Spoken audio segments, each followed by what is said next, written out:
ഈ ഇടയ്ക്ക് നമ്മുടെ കമൻറ്റ് ബോക്സിൽ വന്നൊരു ഡൗട്ടാണ് ഓട്ടോ ഇമ്മ്യൂൺ ഡിസീസും അതിൽ ഹോമിയോപ്പതിയുടെ അപ്രോച്ചും ഒന്ന് വിശദീകരിക്കാമോ എന്നുള്ളത്. So hi there, this is doctor Aryadevi. നമ്മുടെ ഇമ്മ്യൂണിറ്റിയാണ് നമ്മുടെ ബോഡിയെ പ്രൊട്ടക്റ്റ് ചെയ്ത് മുന്നോട്ടേക്ക് കൊണ്ടുപോകുന്നത് അല്ലേ. അതായത് നമുക്ക് മറ്റ് അസുഖങ്ങളിൽ നിന്നും ഇൻഫെക്ഷനിൽ നിന്നും ഒക്കെ നമ്മളെ പ്രൊട്ടക്റ്റ് ചെയ്യുന്നത് നമ്മുടെ ഇമ്മ്യൂണിറ്റിയാണ്. പക്ഷേ ഒരു പ്രത്യേക സാഹചര്യത്തിൽ നമ്മുടെ ഈ ഒരു ഇമ്മ്യൂണിറ്റി തന്നെ നമ്മുടെ ബോഡി സെൽസിനെ, അതായത് ബോഡിയിലെ കോശങ്ങളെയും മറ്റ് ടിഷ്യൂസിനെയും ഒക്കെ നമ്മുടെ ശരീരത്തിന് അപകടകരമായ എന്തോ ആണെന്ന് തെറ്റിദ്ധരിച്ചിട്ട് നമ്മുടെ സെൽസിനെ തന്നെ നശിപ്പിക്കാൻ തുടങ്ങുന്ന ഒരവസ്ഥയാണ് നമ്മൾ ഓട്ടോ ഇമ്മ്യൂൺ ഡിസീസ് എന്ന് പറയുന്നത്. ഹോമിയോപ്പതിയിൽ നമ്മൾ ഓട്ടോ ഇമ്മ്യൂൺ ഡിസീസിൻ്റെ കാരണമായിട്ട് പറയുന്നത് ഓട്ടോ ഇമ്മ്യൂൺ ആയിട്ടുള്ള തോട്ട് പ്രോസസ്സിനെയാണ്, അതായത് ചിന്താഗതിയെയാണ്.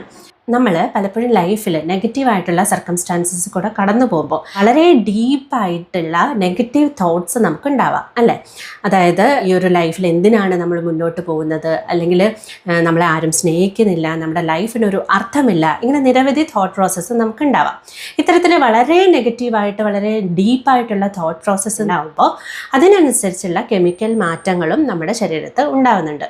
അത് കാരണം നമ്മുടെ ബോഡിയിൽ ഓട്ടോ ആൻറ്റിബോഡീസ് റിലീസ് ചെയ്യപ്പെടുകയും അങ്ങനെ അത് നമ്മുടെ ശരീരത്തിൻ്റെ ഏതെങ്കിലും ഒരു ഓർഗനെയോ അല്ലെങ്കിൽ നമ്മുടെ ശരീരത്തെ മൊത്തമായിട്ടോ എഫക്റ്റ് ചെയ്യാനായിട്ട് കാരണമായി മാറുന്നു. ഹോമിയോപ്പതിയിൽ നമ്മൾ ഇതിനെ അപ്രോച്ച് ചെയ്യുന്നത് എങ്ങനെയാണെന്ന് വെച്ച് കഴിഞ്ഞാൽ ആദ്യം തന്നെ ഈ ഒരു തോട്ട് പ്രോസസ്സ് എന്താണെന്ന് മനസ്സിലാക്കുകയും ഈ ഒരു തോട്ട് പ്രോസസ്സിനെയും ഒപ്പം തന്നെ നമ്മുടെ ശരീരത്തിൽ നടക്കുന്ന ഡിസ്ട്രക്ഷനെയും റിവേഴ്സ് ചെയ്യാൻ പറ്റുന്ന തരത്തിലുള്ള മെഡിസിനാണ് നമ്മൾ ആദ്യം പ്രിസ്ക്രൈബ് ചെയ്യുക. ഹോമിയോപ്പതിക് ചികിത്സയ്ക്ക് വളരെയധികം സാധ്യതകളുള്ള ഒരു മേഖല തന്നെയാണ് ഓട്ടോ ഇമ്മ്യൂൺ ഡിസീസ് എന്ന് പറയുന്നത്.